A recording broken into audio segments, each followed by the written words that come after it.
It's the 14th day of our journey, and I have the strange feeling that I've been here for such a long time. There is something new about every single place we've traveled to, and at the same time it seems so familiar.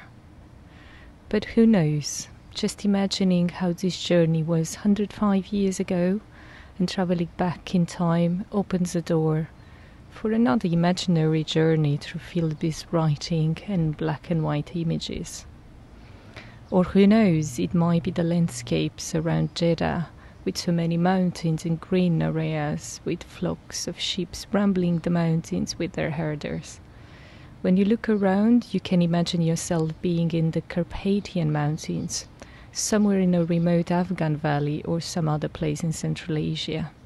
There is something about mountain communities who share the same values and connections to the land. Our last day before reaching the Red Sea coast was blessed with a morning invitation for a traditional Saudi coffee, prepared with so much care, with cloves and cardamom to be added to this wonderful Arabic coffee. The flavor is amazing. Who can say no to a glass of fresh sheep milk combined with date pastries? Saudi generosity is so overwhelming, from official government agencies to friends that brought food for us on our journey, and the many locals inviting us for a coffee. We even received a beautiful farwa from a very generous person in Saudi that kept us warm during our journey. It's, in the end, doesn't matter if you're in a city or crossing a Bedouin camp, the door is always open and everyone is welcoming you with a meal or with the classical coffee. If in the first leg the landscape for me didn't change much, I found the trip from Riyadh so rich and diverse, from cold highlands to deserts, dunes, from the lava fields that they call Harats to the mountainous area close to Mecca. The Talmudic inscription and the stone artifacts are another important aspect of the trip, showing the presence of human being for such a long time. All of these are a great inspiration, and not to forget the gathering in Riyadh, where for the first time the two families, the Saudi and English side, came together.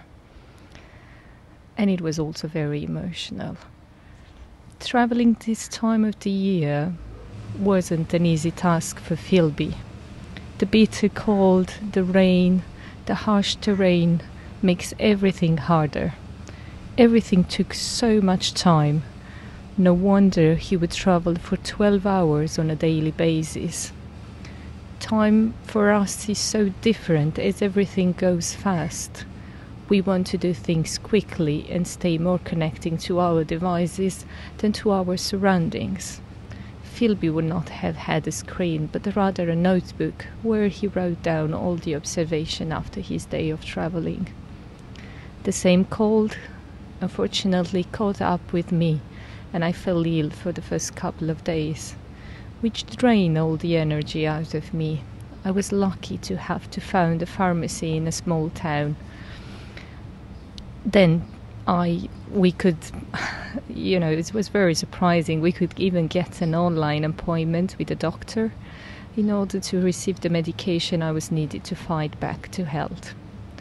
It was a continuous struggle to stay connected with capturing the journey and finding my own space where I could rest and recover. But what helped me the most is the support from this amazing team, but above all, the generosity of Mark, who allowed me to use his beloved and magic mattress, who carry with him in so many of his expeditions. One thing that was important for me when photographing, we all know that everything, and we feel that everything around us is in a permanent change and movement. For me as a photographer, inside that constant movement, there is one single moment in which the elements are in balance. And that's the moment where you find the perfect equilibrium of a moment in life which can make history